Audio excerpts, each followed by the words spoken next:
Ah, Magandang gabi pala. Magandang gabi po sa ating lahat. Praise the Lord. We just came from Al-Ain and just a short testimony. Napakahirap din pala na umuwi ng Al-Ain at 48 naglalaban po yung temperature ng 48 to 49. Actually, yung song leader doon, sabi na sa amin, bro, ako pupunta din ng Abu Dhabi, pero later on, dahil sobrang init for the car. Pero kami, after the lunch, umuwi na kami na agad dahil nga mayroon pang gawain ngayong hapon. Siguro twice kaming huminto dahil ang talagang sasakyan hindi naglumamig yung AC. Akala namin ay mag-breakdown na kami, napakahirap na makipot yung Al-Ain, 3 lanes lang yan dyan. Kaya dangerous po at saka mabilis ang mga sasakyan.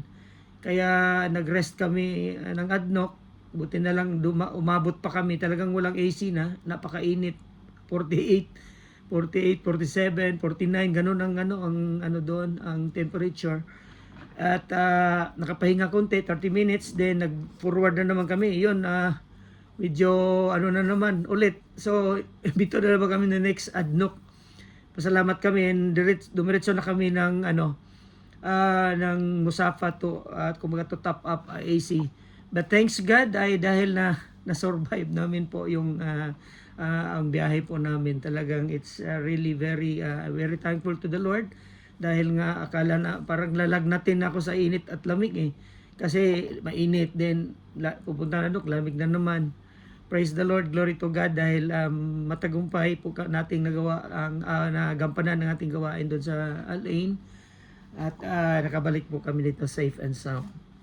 Well, tonight ang ating pong I think 8 days po natin sa ating pong prayer 21 day prayer and fasting. Ang title po nito ay Ready for Master's Use. Binasa ko na po kanina. Basahin ko ulit 2 Timothy 2:20 to 21. Now in a great house, there are there are not only vessels of gold and silver, but also of wood and clay, some for honorable and use, some for dishonorable. Therefore, if anyone cleanses himself from what is dishonorable, he will be a vessel of honorable use, set apart as holy, useful to the master of the house, ready for every good work. Now, tingnan mo po, may mga bagay po dito na hinantulad ang vessel daw ng house of God. There are gold, silver, and of wood and clay. Hindi po sinasabi dito na ang gold and silver are honorable. Pagkatapos ang wood and clay ay hindi na sila dishonorable. Pwede pong magiging gold pero nagamit dishonorably, or silver. Hindi po nakikita po natin in our eyes, we categorize it as, di ba, gold ay talagang mataas yan, ang value, and silver din. Pero ang wood parang less value. Pero hindi po sinasabi po yun na dishonorable po ang gold and clay. Ibig po sabihin, pwede din po ang wood and clay, although mababa po yung material po niya, pero pwede din po siyang magiging honorable. Pwede rin siyang magiging dishonorable. Okay? So, proceed tayo sa ating pong letter A. Vessels in the great house. Yon nga, gold, silver, wood, and clay. Ngayon,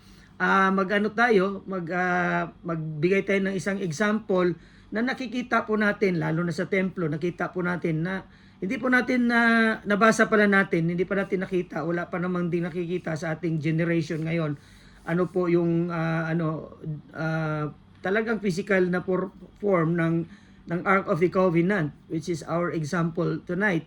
So, yung Ark of the Covenant, siguro nabasa natin sa Bible at marami ding mga movie na nakita po natin yung form based on how the scripture describe as it is. Okay, alam po natin yung Ark of the Covenant, di ba? Yung parang ark na may cherubim na kinikerry ng mga Levites. At alam po natin ang purpose po niyan is to carry the 10 Commandments. Nandun sa loob po yon yung stones ng tablets, staff ni Aaron, if I'm not wrong.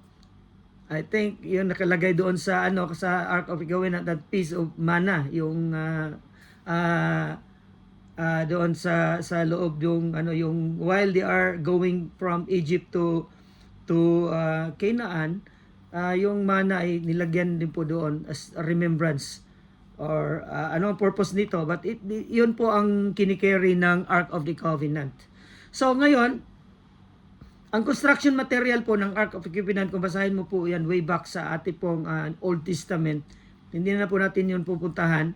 Atin na pong kumbaga i-summarize. Ang construction material po yan ay ano, 'di ba may gold yan? May gold ang Ark of the Covenant. So alam po natin ang gold ay represents kingly, glorious, expensive, 'di ba? Material, at alam po natin na napaka-precious ng material po 'yan. Kaso lang hindi 'yon puro gold. Mayroong acacia wood po ang cherubim, kung alam po natin 'yan. Alam po natin na kung basahin po natin yung pagka-construct niyan, the base talaga na ginawa ang Ark of the Covenant is really a wood. A wood with plated, or kumbaga ino-overlay, ang pinaka ang pinaka description, in-overlay po siya ng gold. Kaya kung tingnan mo siya, napaka-gold po niya, napaka-gold po tingnan, hindi mo po iniisipin na meron siyang any other material kasi na-overlay siya ng gold. Well, the other one is yung mercy seat or yung the cherub, they are all outside, they are all hindi po siya wood, it's really pure gold. So yun po ang description ng Now, alam po natin na ang gold ay shiny, expensive, pero 'di ba mga Pilipino, alam natin mahilig din naman tayo sa gold. Pag may 18K, mayroong 24K. Hindi natin alam kung ano pa, wala naman sinasabi diyang 20 anong K 'yon. Pero alam po natin na ang gold in 24K ay malleable. Ang ibig sabihin ng malleable ay napaka-soft. Kaya siyang kumbaga mag-bend. So hindi siya pwedeng i-carry mo yung gold nga siya, pure gold, pero paano siya i-carry? Magbe-bend yung which is not acacia wood, probably hindi siya ganoon ka-expensive, pero strong and lighter siya, magaan. Kaya noon inisip ko, bakit kaya hindi na lang pure gold? Marami namang gold sa mga kapanahunan noon, dahil nga sa mga time ng mga talagang ang pag-aalay nila ay silver, then gold. 'Yon ang mga inaalay nila noon. Makita po na si Aaron nga nakagawa ng pure gold na na tawag nito, yung baka, yung yon ginawa nilang Diyos-Diyosan. So why not pero naisip ko ito, technically in the engineering perspective, hindi siya pwede palang pure gold. Dahil nga po, kailangan ng strength long i-carry mo. Kailangan talagang wood. You can overlay it with gold to make it to look at it gloriously, pero there should be strength and light. Okay, so now nakikita na natin yung difference ng mga material. May mga glorious, may mga shiny, pero mayroon namang not shiny, hindi masyadong presentable, pero they have the the ability, or they have the characteristics of showing strength but light also. Amen. So saan kayo nakaka-relate, sa gold or sa kahoy? So Ark of the Covenant, may question tayo, why isn't the work made of pure gold? So yun nasabi ko na po kanina. The ark was constructed from acacia wood and overlaid with pure gold inside and out, Its cover and mercy seat are the cherubim, yung parang sinasabi nilang parang isang creature na may may wings sa taas. Ayan ay solid gold po yan. So acacia wood, while less valuable than gold, it's strong, durable, and comparatively light, making the ark suitable for transportation. Ayun, nakikita na natin yung kagamitan niya. Hindi pala pwedeng gold lahat. So, tayo naman, we differ in weakness and strength. Tayo kayon, i-repair natin as believers. Hindi naman tayo lahat, siguro makikita natin na gold. Meron din namang kahoy, meron din namang clay, no? So if you're like acacia wood sa tingin po natin or sa kapatiran natin, but let us not give any characteristics about this sa po natin. Ang Lord nang bahala po kung yung pagsaserve natin sa Panginoon ay gold or just acacia wood or just a clay. So if you're like acacia wood, your role may be less about shining. Hindi naman siguro shiny, hindi naman siguro masyadong nakikita.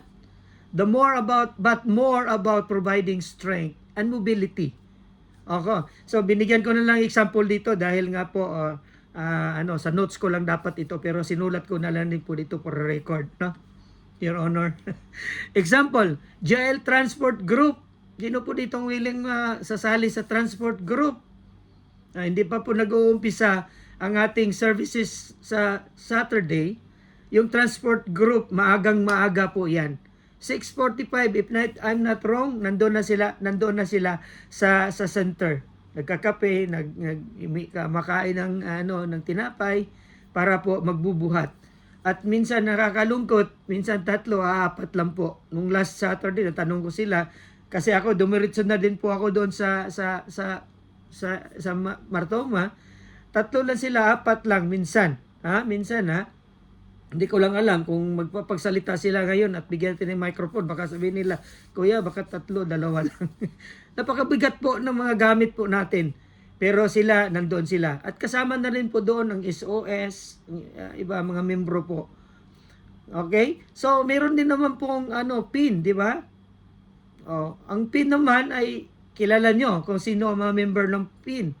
Baka ang makilala nyo lang ay mga music ministry, mga song leader, mga lead guitarist dahil magaling, o drummers, keyboardist, bago lang pero kilala nyo na.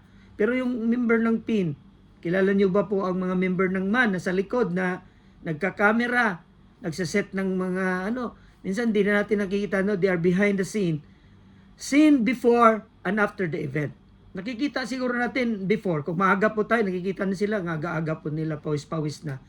Pero after naman, tayo po ay ayaw nating mainitan, nagpapayong tayo, tumakbo na tayo sa ating sasakyan, hindi natin nakikita yung mga iba na naiiwan dahil nagbubuhat pa. Yan. So, may realization ba? So, in our local regular service, may nakikita, may hindi. Pero lahat importante. Para matagumpay na tawagin ang ating gawain. So sabi nga po dito, if you are like acacia wood, no, your rule, okay, natapos ko na po ito. Sorry po, I think nagkamali po ako So letter B na po tayo. So humble but noble. Passover preparation. Now, another material po dito ang gusto ko pong emphasize kasi nga po ito part din po sa house ng Lord. Meron naman ding mga another type, no? Sabi nga po gold, silver, wood and clay. Now, I'm looking for things that is being used in the kingdom or in the house of God. So, yung jar of clay po ang napili ko na i-present po natin ngayon as part of those materials or those vessels inside the house of God. Yung purpose po dito is to carry water or oil, lagyan ng oil. Kikita mo sa panahon ni Elijah, ni Elisha, binabanggit po itong water jar, no? Or oil jar. So ang construction material, ano pong construction ng clay, ng jar? Wala, di ba? Earth lang. Parang less material, less expensive. Hindi po siya masyadong celebrated. 'Di ba? Hindi mo pwedeng hindi siya masyadong nandoon sa spotlight. Dahil nga jar lang siya lagyan ng tubig. Magagamit lang siya pag magigib ka ng tubig. Nakikita mo lang importance niya pag may kailangan kang lalagyan ng tubig. So meron naman question po dito. What could be more special than something filled with water? Yet even this humble material made history in the kingdom. Wala naman siguro tayong nakitang masyadong usefulness ng isang jar na made of clay, made of earth. Pero nagamit din po itong humble material na ito for honorable use. At makita po natin dito sa Luke 22:9 and 13. Ano pong bahagi po ito? Marami pa pong mababasa na may mga jar. Yung panahon ni Elijah, nilagyan ng oil, right? Sa panahon ng Elijah, kung laging pinipress ng mga pastors natin na yung isang babaeng balo na wala na dito po yun kailangan niya ng oil, no? Sabi ni Elijah, sige, bigyan mo ko ng oil. Maghanap ka lahat ng mga bakanting jar. 'Di ba? So nagpapasalamat po tayo minsan pala sa ministry pagka may mga bakante may nagtatawag. Kailangan po din pa nating mga taong may vacancy. Kumbaga may availability pala sa ministry. Kasi kung wala naman paano si Elijah maglalagay ng oil kung wala naman palang empty, wala naman palang mga available. So itong Luke 22:9 and 13, dito lang po ako mag-focus. Nag-segue lang po ako doon dahil marami pa po na mga bagay na kagamitan like the vessels like of clay na ibanggit hindi lang po dito sa verse na ito ng Luke 22:9 to 13. Ito pong verse na ito, kung nabasa niyo naman siguro diyan sa mga screens niyo, ito yung mga time na si Jesus ay kumbaga nagpe-prepare na para sa kanyang crucifixion. Nagpe-prepare na siya to depart from his mission. So ito po yung yung naghahanap na sila going to Jerusalem, entering again to Jerusalem. So sabi po dito ng 22:9 to 13, naghanap sila ng lugar kung saan sila mag-pass over. And during this time, masyadong patago na po ang mga gawain. Katulad po siguro natin, medyo may patago na konti, may konti ng kasi hindi na maganon ka-open ang gawain. So naghanap po sila. Saan pa po tayo pwedeng mag-gather na ang dami natin? 12 tayo na ganito mag-pass over tayo na it will not be hindered. So ito po sinasabi ng Luke 22:9 to 13, where do you want us to prepare for it? Dahil nga Passover, tinanong ng Jesus ang mga disciple to prepare for a Passover. They asked. He replied, as you enter the city, sabi niya, a man carrying a jar of water will meet you. Di ba? Follow him to the house that he enters and say to the owner of the house, the teacher asked, where is the guest room where I may eat the Passover with my disciples? He will show you a large room upstairs, all furnished. Make preparations then. So they left and found things just as Jesus had told them. So they prepared the Passover. Nakikita mo po, isang napakasimple siguro hindi na nagiging spotlight tong story ito maliban doon sa upper room. Pero can you imagine this verse? Isang tao na mamimit niyo carrying a jar of water will meet you. Napansin mo isang bagay na parang halos hindi na nga pwede mong igawing subject sa iyong mga ituturo. Pero nabanggit po siya, a jar of water. So, nakikita niyo ang kagamitan po niya. Masiguro natin ay nagsiserve tayo from being CYN until now. Pero hindi natin nasusulat sa Bible. Di ba? Probably, sa doon sa langit, pag nandoon na tayo, doon nakalatag kung anong mga ginagawa po natin. Pero ito, nakikita po natin, it's never been, choosy or selective na dapat mga gold lang ang pag-uusapan natin, dapat ganito lang, silver lang. Pero nakikita po natin dito, part of the story of when Jesus prepared the Passover, the jar of clay is there. So a man carrying a jar of water. So nandoon. Pero na-imagine niyo po ba ang isa pang another person na nandito, yung may-ari ng guest room or yung upper room, fully furnished. Pagkatapos talagang prepared for this moment. Ready, hindi pa siguro to walang occupants. Of course, walang occupants kasi walang nagre-rent. Wala, talagang for this for this event lang siya ng Passover. Alam na pang Panginoon kung sino-sino po yung mga taong may availability. No? Alam po ng Lord kung sino yung mga taong willing to give their physical or their time in serving the Lord. Kaya nga po, hindi po nagmatter ang material Hindi po nagmatter yung talent, hindi po nagmatter. Ang ano po dito, what matter really is the availability and willing to be used for the Lord. Meron pa po ditong ganitong klaseng tao na fully furnished na ipapagamit po niya sa ministry. Meron. Meron po 'yan.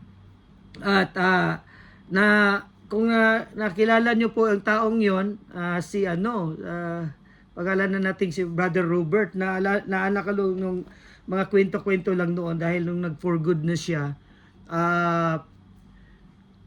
nabalitaan ko lang po, narinig ko lang po na si Brother Robert, pinapagamit po yung villa niya o room niya sa Musafa ata, I think, para po pag nagbakasyon siya, wala naman tao doon, pinapagamit niya for Bible study. Pinapagamit niya yung room niya. At hindi lang yun, so of course, nung pinapagamit wala sila, iniiwan niya yung key sa mga kapatiran para magamit sa gawain. Now, meron pa po ba sa atin ngayon na may flat na kaya po nating ipagamit? Meron. Merong mga taong ganon. At yun, nakikita nga po natin doon sa tawag nito, sa katauhan po ni Brother Robert. Kaya hindi ko po makalimutan yung testimony na yon. Maski sa Ruiz, ganun din po ang gamit ang niya, pagpapagamit ng room niya, pagkatapos may pagkain pa yon. Katulad siya nung taong ito na ng upper may-ari ng guest room na gamit sa Passover. Okay? So yun, may mga tao talagang really given to availability of whatever resources that they have.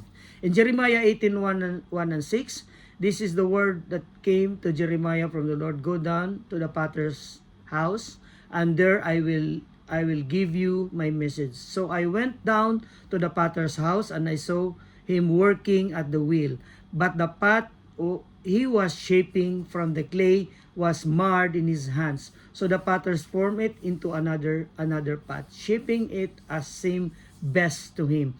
Then the word of the Lord came to me. He said, Can I not do with you, Israel, as this potter does, declares the Lord. Like clay in the hand of the potter, so are you in my hands, Israel. So, sa Israel po ito naka-address pong sulat na ito. Dinala po ang isang prophet na si Jeremiah sa isang potter na at minumold po yung isang clay at form into a jar. So nakikita po natin na meron pong karapatan ang Lord, ang God who created everything, lalo na dito sa ministry, to shape you, to mold you, and what He wanted you to be a vessel in the house of God. Mapin ka man, maman ka man, do your best for the Lord. Dahil siya po ang may-ari sa buhay po natin. Hindi yung pagka na sobrang busy na po tayo sa so many things dahil binibless ka ng Panginoon. At parang ang time mo parang napaka-precious na. Nagmahal na yung time natin sa pagsiserve sa Lord. Parang napakahirap mo nang i-assign. Napakahirap mo nang kausapin para gawin ito at gawin ang mga bagay. Mga kapatid, alamin po natin na tayo po in the house of God, tayo po ay mga vessels. Hindi natin alam if it is gold, if you are silver, then you can be seen or not. Or just wood and clay. But ang ano po dito ng Jeremiah, siya po ang may karapatan sa buhay po natin. Kaya nga po ng Lord na kunin lahat ang meron po tayo. Pero bakit isipin pa natin ng ganon? Bakit antayin pa natin ng ganon? Hayaan natin kung ano pong meron po tayo, whether our physical time or whether our resources, it's all for the Lord. So, in conclusion, in God's great household, we are diverse and everyone has their own value depending on their involvement. So whatever work we do and however people value it, it is equally important to God. Use your one precious life for God's purpose and glory. To God be all the glory. Praise the Lord. Let us pray. Panginoon, marami po salamat, Panginoon, sa salita mo na aming pong nabulay-bulay sa gabi pong ito. Ang aming pong dalangin as we hear this, O Lord God, Minsan masakit man. Minsan we are evaluating ourselves before you. But Lord God, the realization is this. Everything is yours. Even our heartbeat. Because you own every piece of our life. Praying, Lord God, that Lord, as we continually listen to your words, you will give us the courage, O Lord God, to give for your availability, everything, every resources that we have, including our time, including our physical strength, O Lord God, to serve you in whatever use you want for us. Thank you so much, Father God, and thank you for the ministry. Thank you for your holy word. Thank you, Holy Spirit. This is our prayer in Jesus' name. Amen and amen. Praise the Lord. Glory to God.